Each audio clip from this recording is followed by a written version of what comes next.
Guys, welcome back to my YouTube channel C Shweta Verma. Guys, budget 2026 announce हो चुका है। काफी सारे इंपॉर्टेंट चेंजेस इसमें किए गए हैं, जिससे स्मॉल टैक्स पेयर को काफी सारे बेनिफिट्स इसमें मिल रहे हैं। तो स्टेप बाय स्टेप समझते हैं क्या बेनिफिट और क्या चेंजेस इसमें किए गए हैं। तो वीडियो को लास्ट तक जरूर देखिएगा। और गाइस, वीडियो अच्छी लगे तो प्लीज वीडियो को लाइक जरूर कर दीजिएगा, शेयर कर दीजिएगा, और चैनल पर नए हैं तो चैनल को सब्सक्राइब जरूर कर दीजिएगा। स्टार्ट करते हैं वीडियो को। तो पहला बेनिफिट दिया गया है न्यू इनकम टैक्स एक्ट का इफेक्टिव होना। तो फाइनेंस मिनिस्टर निर्मला सीतारमण जी ने अनाउंस कर दिया है कि 1 अप्रैल 2026 से अब new income tax act 2025 effective होने जा रहा है, जिसमें लैंग्वेज को काफी सिंपल रखा गया है। तो इससे रिलेटेड जो रूल्स हैं और फॉर्म्स हैं उनको भी जल्दी नोटिफाई कर दिया जाएगा, और इसके जो फॉर्म्स हैं उनको भी अब रीडिजाइन किया गया है, बहुत सिंपल रखा गया है, जिससे नॉर्मल टैक्स पेयर अपनी इनकम टैक्स एक्ट की कंप्लायंसेस को खुद से कर पाए और कोई कॉम्प्लेक्सिटी भी उसको फेस ना करनी पड़े। सेकंड जो बेनिफिट है वो है टीसीएस रेट को कम करना। तो अगर आप फॉरेन ट्रैवल करते हैं, टूर करते हैं, उस वाले केस में जो आप पैकेज बुक कराते हैं अपना, उसमें आपको अपने पैकेज के साथ में एक्स्ट्रा टैक्स भी पे करना पड़ता है, जिसको बोला जाता है टीसीएस। तो अगर आप 10 लाख रुपए तक का पैकेज बुक कर रहे हैं तो आपको 5% का टीसीएस पे करना पड़ता है, और अगर आप 10 लाख से ज्यादा का बुक कर रहे हैं तो आपको 20% की रेट से टीसीएस पे करना पड़ता है। बट 1 अप्रैल 2026 से क्या होगा, टीसीएस की रेट को रिड्यूस कर दिया गया है। आप अपना पैकेज कितने का भी बुक कराएं, अब आपको 2% की रेट से टीसीएस पे करना होगा। उसके अलावा जब आप एलआरएस स्कीम के अंदर जब फॉरेन रेमिटेंस करते हैं, तो अगर वो एजुकेशनल पर्पस के लिए कर रहे हैं या मेडिकल पर्पस के लिए कर रहे हैं, वहां पर भी आपको टीसीएस पे करना पड़ता था। 10 लाख तक तो कोई टीसीएस नहीं लगता था, बट 10 लाख से ज्यादा का अगर आप रेमिटेंस करें तो 5% की रेट से आपको टीसीएस पे करना होता था। यहाँ पर 10 लाख तक तो अभी भी बेनिफिट है, कोई आपको टीसीएस नहीं देना, बट 10 लाख से ज्यादा पर अब आपको सिर्फ 2% की रेट से टीसीएस पे करना होगा। उसके बाद में थर्ड बेनिफिट की बात करें तो यहाँ पर आपका जो आईटीआर फाइलिंग की डेडलाइन है उसको एक्सटेंड कर दिया गया है। तो गाइस, अगर आप सैलरीड पर्सन है, आप आईटीआर 1 और 2 फॉर्म फाइल करते हैं तो आपके लिए कोई चेंज नहीं है, अभी भी आप 31 जुलाई तक ही अपनी आईटीआर को फाइल करेंगे। बट अगर आप बिजनेसमैन और प्रोफेशनल है जिनका टैक्स ऑडिट नहीं होना है, उस वाले केस में आपको रिलैक्सेशन दिया गया है। अब आपकी जो आईटीआर फाइलिंग की ड्यू डेट है वो 31 अगस्त हो चुकी है, तो 31 अगस्त तक आप अपनी आईटीआर को फाइल कर सकते हैं। उसके बाद में देखते हैं रिवाइज्ड आईटीआर फाइलिंग की डेडलाइन को भी इंक्रीज कर दिया गया है। तो अगर आपके आईटीआर में कोई मिस्टेक हो जाती है तो आप उसको 31 दिसंबर तक रिवाइज कर सकते थे, बट अब यहाँ पर 3 महीने की रिलैक्सेशन मिल गई है। अब आप अपनी आईटीआर को 31 मार्च तक रिवाइज कर पाएंगे। बट इस केस में अगर आप 31 दिसंबर के बाद रिवाइज करते हैं तो फिर आपको कुछ फीस पे करनी पड़ जाएगी। तो फीस क्या होगी, अगर आपकी टोटल इनकम 5 लाख रुपए तक है तो आपको 1000 रुपए की फीस पे करनी होगी। 5 लाख से ज्यादा की इनकम है तो उस वाले केस में 5000 रुपए फीस पे करनी होगी, तब आप अपनी आईटीआर को रिवाइज कर पाएंगे। तो बेटर ये होगा कि आप 31 दिसंबर तक ही अपनी आईटीआर को रिवाइज कर दें, जिससे आपको कोई एक्स्ट्रा फीस पे ना करनी पड़े। उसके बाद में अगर हम देखें टैक्स स्लैब को, तो टैक्स स्लैब में कोई चेंज नहीं हुआ है। ओल्ड टैक्स रिजीम जो है वो अभी भी एग्जिस्ट करती है। ओल्ड टैक्स रिजीम में 3 टैक्स स्लैब होती है आपकी एज के अकॉर्डिंग। अगर आपकी एज 60 साल से कम है तो 2.5 लाख तक की इनकम पर आपको टैक्स पे नहीं करना पड़ता। 60 साल या उससे ज्यादा की एज है तो 3 लाख की इनकम पर टैक्स पे नहीं करना पड़ता। बट अगर आप 80 साल या उससे ज्यादा के हैं तो 5 लाख तक की इनकम पर आपको कोई टैक्स पे नहीं करना पड़ता। बट अगर आप न्यू टैक्स रिजीम को ऑप्ट करते हैं, आपकी एज चाहे कुछ भी हो, 4 लाख तक की इनकम पर आपको कोई टैक्स पे नहीं करना पड़ता। तो जो फाइनेंशियल ईयर 25-26 के लिए टैक्स स्लैब है, same tax slab financial year 26-27 के लिए भी रहेंगी। तो न्यू टैक्स रिजीम की टैक्स स्लैब की बात करें, 4 लाख तक की इनकम पर कोई टैक्स नहीं है, 4 लाख से 8 लाख पर 5%, 8 लाख से 12 लाख पर 10%, 12 लाख से 16 लाख पर 15%, 16 लाख से 20 लाख पर 20%, 20 लाख से 24 लाख तक की इनकम है 25%, और 24 लाख से ज्यादा की इनकम है तो 30% की टैक्स आपको पे करना पड़ेगा। उसके बाद बात करते हैं सेक्शन 87A की रिबेट के बारे में। कोई चेंज यहाँ पर नहीं हुआ है। ओल्ड टैक्स रिजीम को ऑप्ट करते हैं, 5 लाख रुपए तक की इनकम है तो आपका टैक्स 0 हो जाएगा, सेक्शन 87A की रिबेट का बेनिफिट मिल जाएगा। न्यू टैक्स रिजीम को ऑप्ट करते हैं, आपकी नॉर्मल इनकम, टोटल इनकम अगर आपकी 12 लाख रुपए तक है तो आपको कोई टैक्स पे नहीं करना होगा, सेक्शन 87A की रिबेट का बेनिफिट यहाँ आपको फाइनेंशियल ईयर 26-27 के लिए भी मिल जाएगा। उसके बाद बात करते हैं मार्जिनल रिलीफ। तो मार्जिनल रिलीफ अभी भी एग्जिस्ट करती है। न्यू टैक्स रिजीम को ऑप्ट करेंगे तो आपको मार्जिन रिलीफ का बेनिफिट मिल जाता है। मार्जिन रिलीफ क्या होती है कि देखिए, अगर आप न्यू टैक्स रिजीम को ऑप्ट कर रहे हैं 12 लाख तक की इनकम पर आपको कोई टैक्स पे नहीं करना होता। बट अगर आपकी इनकम 12 लाख से स्लाइटली इंक्रीज कर जाती है तो आपको 4 लाख के बाद ही टैक्स पे करना पड़ जाता है। तो लेट सपोज अगर किसी पर्सन की इनकम 12,10,000 हो गई तो 10,000 रुपए से इनकम इंक्रीज हो गई, बट यहाँ पर उसको 4 लाख के बाद ही अपना टैक्स पे करना पड़ जाएगा। तो 12,10,000 पर जो टैक्स है वो निकलेगा अप्रोक्स 61,500 का। तो यहाँ पे गवर्नमेंट कहती है कि 10,000 रुपीज से आपकी इनकम इंक्रीज हुई है तो आप 10,000 रुपीज का ही टैक्स पे कर दो, इससे ज्यादा का जो टैक्स आ रहा है दैट इज 51,500 उसका हम मार्जिनल रिलीफ दे देंगे। तो वो अभी भी आपको फाइनेंशियल ईयर 26-27 के लिए मिलेगा। उसके बाद में जो सैलरीड और पेंशनर्स को स्टैंडर्ड डिडक्शन मिलती थी ओल्ड टैक्स रेजिम में 50,000, न्यू टैक्स रेजिम में 75,000, वो अभी भी आपको फाइनेंशियल ईयर 26-27 के लिए मिलेगी, कोई चेंजेस में नहीं हुआ है। उसके बाद बात करते हैं, अगर आप एनआरआई से कोई प्रॉपर्टी को परचेज कर रहे हैं तो होता क्या है कि आप एनआरआई को जब पेमेंट करेंगे तो आपको टीडीएस डिडक्ट करने के बाद में पेमेंट करना होता है। टीडीएस डिडक्ट करने के लिए आपको 10 नंबर लेना पड़ता था, तो गवर्नमेंट ने बोला अब आपको 10 नंबर लेने की जरूरत नहीं है, आपको पेन नंबर है उसी से ही आप टीडीएस को डिडक्ट करेंगे, पेन बेस्ड चालान जो है वो जनरेट हो जाएगा और आप टीडीएस को पे कर सकते हैं। तो एक बिग रिलीफ दिया गया है जहां पर आप एनआरआई से आप इजीली प्रॉपर्टी को परचेज कर पाएंगे। सोवरेन गोल्ड बॉन्ड्स की अगर टैक्सेशन की बात करें, एक बहुत इंपॉर्टेंट क्लैरिफिकेशन यहाँ पर दी गई है।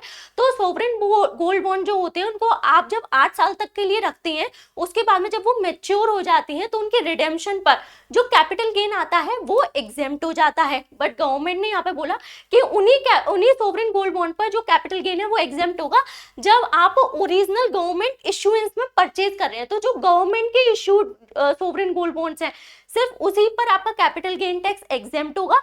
अगर आप लोकल मार्केट से परचेज करते हैं, सेकेंडरी मार्केट से आपने गोल्ड बॉन्ड्स को परचेज कर रखा है, उस वाले केस में आपका कैपिटल गेन एग्जेम्प्ट नहीं होगा, आपको कैपिटल गेन टैक्स पे करना होगा। तो 8 साल के बाद में जब रिडेम्पशन पर, क्योंकि 8 साल का टाइम लिमिट है, तो यहाँ पर आपके लॉन्ग टर्म कैपिटल गेन्स हो जाएंगे, तो उस पर आपको 12.5% की रेट से टैक्स पे करना होगा। इसके बाद एक बहुत ही इंपॉर्टेंट अमेंडमेंट हुई है बायबैक ऑफ शेयर्स के लिए। तो देखिए 2024 बजट 2024 जो आया था इंटरिम बजट, उसने एक बहुत इंपॉर्टेंट अमेंडमेंट की थी, बहुत अजीब सी अमेंडमेंट थी, जिसमें क्या होता है देखिए पहले समझिए बायबैक क्या होता है कि जब भी कोई कंपनी अपने खुद के शेयर होल्डर से परचेज कर लेती है उसको बोला जाता है बायबैक। तो लेट्स सपोज किसी शेयर होल्डर के पास में 100 शेयर्स हैं, 100 रुपए वाले, मतलब 10,000 के शेयर्स हो गए।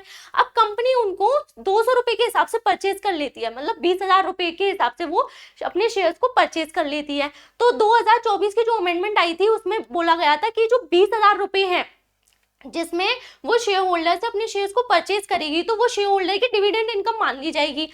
जो 10,000 रुपए शेयर होल्डर के हैंड्स में उन शेयर्स की कॉस्ट है वो उनका कैपिटल लॉस माना जाएगा। तो यहाँ पे क्या था, जो स्मॉल टैक्स पेयर्स थे उनको एक बहुत ज्यादा नुकसान हो रहा था, क्योंकि जिनकी कैपिटल गेन की इनकम नहीं थी तो उनका कैपिटल लॉस रखा रह जाता था, उनको सेट ऑफ नहीं कर पाते थे वो उसको। तो यहाँ पर गवर्नमेंट ने अपनी गलती को एक्सेप्ट किया और इसमें अब बजट 2026 में उन्होंने अपनी गलती को सुधारा। अब क्योंकि यहाँ पर शेयर्स बायबैक हो रहे हैं, मतलब शेयर होल्डर अपने शेयर्स को सेल कर रहा है कंपनी को, तो ये कैपिटल गेन की इनकम हो गई, तो यहाँ पर कैपिटल गेन की इनकम मानी जाएगी और उस पर कैपिटल गेन टैक्स अब शेयर होल्डर 1 अप्रैल 2026 से पे करेंगे।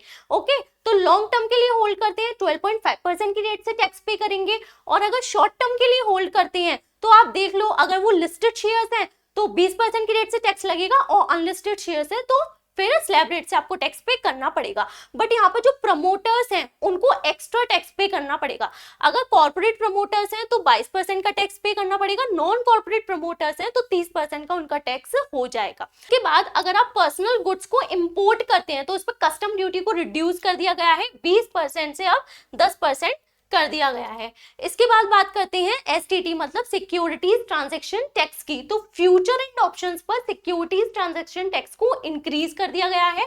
तो फ्यूचर्स पर 0.02% से 0.05%, ऑप्शंस प्रीमियम पर 0.1% से 0.15% एंड एक्सरसाइज ऑफ ऑप्शंस पर 0.125% से 0.15% कर दिया गया है। बट ये फ्यूचर एंड ऑप्शंस पर ही इंक्रीज हुआ है और केस में इंक्रीज नहीं हुआ। उसके बाद में नील डिडक्शन सर्टिफिकेट और लोअर डिडक्शन सर्टिफिकेट लेते थे, उसमें भी चेंज आया है। तो होता क्या था कि अगर किसी पर्सन की इनकम तो इतनी ज्यादा है नहीं बट उसका टीडीएस बहुत ज्यादा डिडक्ट हो रहा है, तो उस वाले केस में वो असेसिंग ऑफिसर को एक एप्लीकेशन देता था कि मुझको लोअर टीडीएस डिडक्शन या नील टीडीएस डिडक्शन का सर्टिफिकेट दे दो।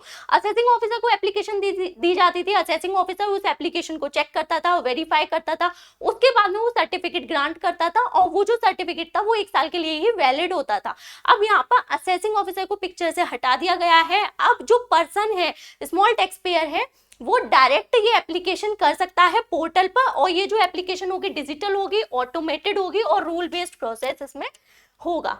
ओके, उसके बाद में बात करते हैं हम मोटर एक्सीडेंट कंपनसेशन पर।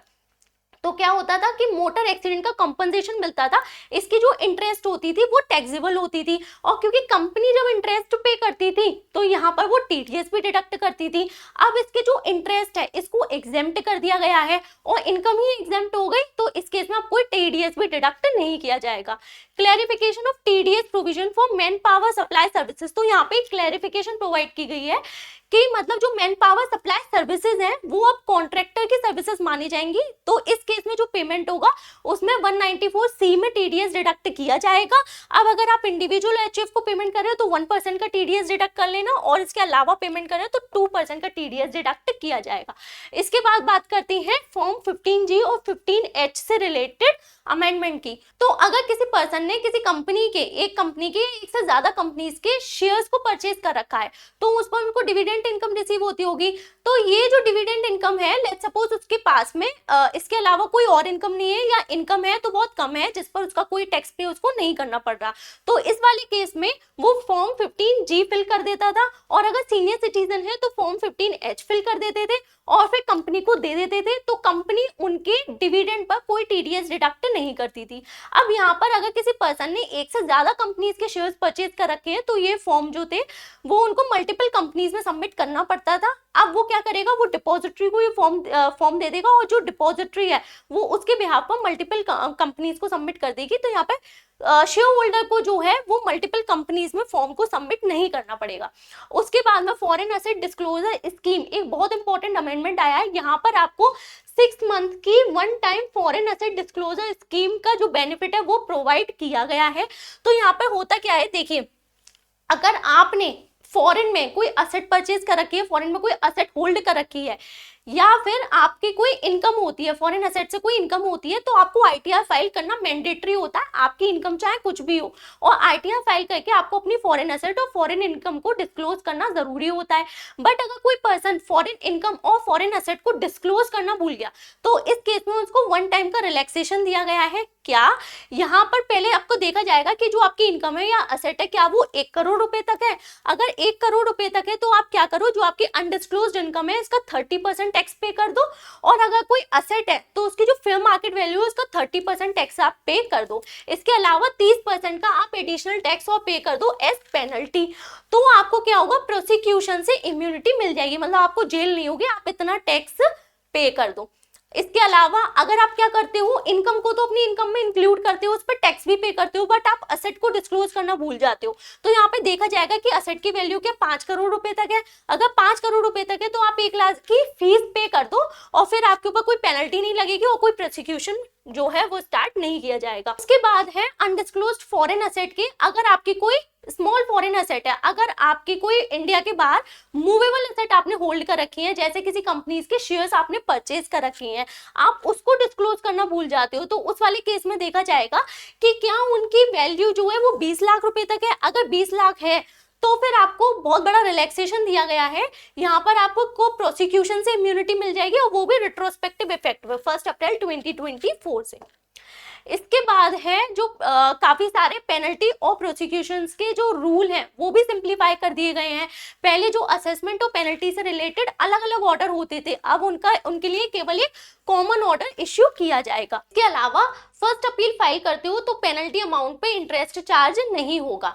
उसके बाद में जो प्री पेमेंट है उसका अमाउंट कम कर दिया गया है। तो जब आप अपील फाइल करते हो तो उसमें टैक्स का प्री पेमेंट करते हो, तो पहले 20% तक का प्री पेमेंट होता था, अब केवल 10% का टैक्स डिपॉजिट होगा, और वो भी केवल कोर टैक्स डिमांड के केसेस में। फिर अपडेटेड रिटर्न में एक बहुत इंपॉर्टेंट चेंज हुआ है। अगर आपका कोई रीअसेसमेंट ओपन हो जाता था तब आप अपडेटेड आईटीआर को फाइल नहीं कर पाते थे, अब आप रीअसेसमेंट के केसेस में भी अपडेटेड आईटीआर फाइल कर पाओगे, बस आपको 10% का एडिशनल टैक्स पे करना होगा। उसके बाद में अगर आप कोई टेक्निकल डिफॉल्ट करते हो, जैसे ऑडिट का फेलियर हो गया या ट्रांसफर प्राइसिंग रिपोर्ट या फिर एसएफटी फाइलिंग में अगर आप डिफॉल्ट कर जाते हो, तो अब आपको पेनल्टी पे नहीं करनी पड़ेगी, बस फीस पे करनी पड़ेगी। मतलब पेनल्टी को अब फीस में कन्वर्ट कर दिया गया है।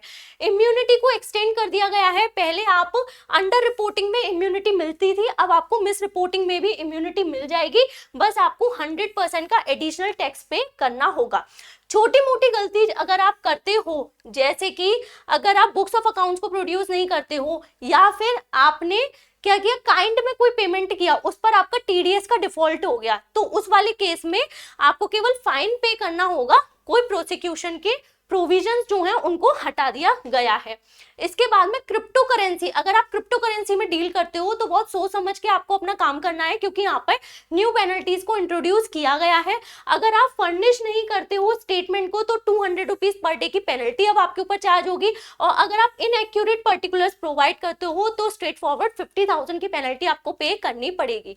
उसके बाद में जो क्लाउड सर्विस प्रोवाइडर्स हैं उनको टैक्स हॉलिडे दिया गया है, बहुत बड़ा बेनिफिट यहाँ पर दिया गया है। तो अगर आप इंडिया में डेटा सेंटर्स को सेटअप करते हो और लोकल सर्विसेज प्रोवाइड करते हो, लोकल कस्टमर्स को सर्विसेज प्रोवाइड करते हो, तो टैक्स हॉलिडे आपको प्रोवाइड किया जाएगा 2047 तक।